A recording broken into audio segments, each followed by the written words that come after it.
Now it's time to talk about Ceiling Cat. Specifically, Ceiling Cat's hidden will versus his revealed will. And there is a difference. A lot of people get hung up on the will of Ceiling Cat. What does he have planned for them? What does he want him to do with their lives? People will spend a lot of time trying to figure this out. But here's the big thing. You can't change it. It doesn't matter what you pick. You have picked Ceiling Cat's will. When it comes to Ceiling Cat's hidden will, it cannot be changed.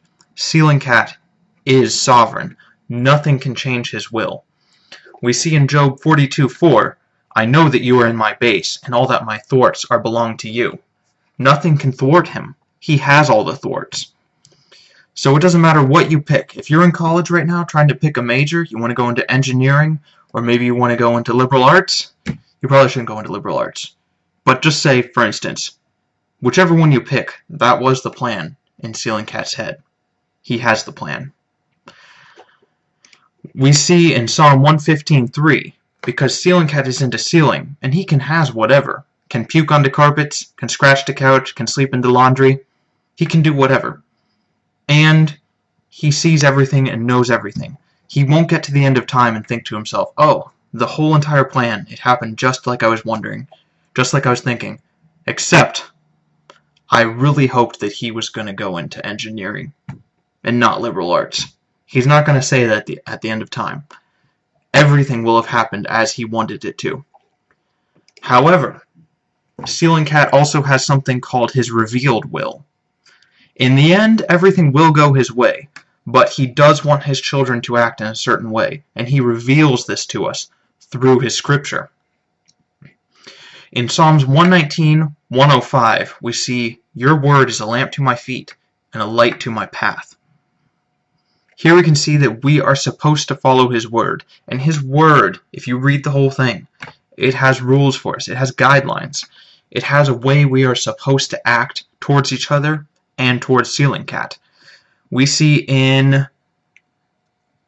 Philippians 4:8, think of stuff that makes you good kitties, stuff that people praises you for, stuff that is noble and good and right. He wants us always to be thinking on things that are good. We see in Matthew 22:37, love to Lord your Ceiling Cat with all your heart and with all your soul and with all your mind. Jebus says this to us when he's asked what the greatest commandment is. The greatest commandment is for us to love him. And there's another one after it. It is like it. Love your neighbor as yourself.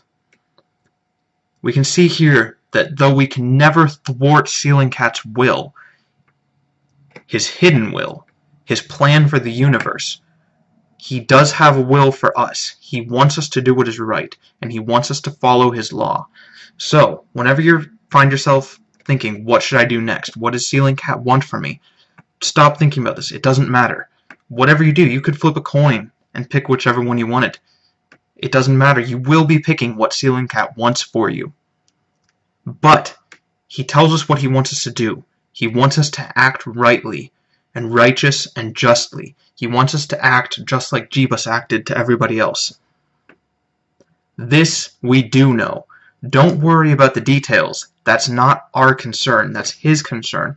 And we have no part in it. But we do have a part in acting right. Thanks be to Ceiling Cat.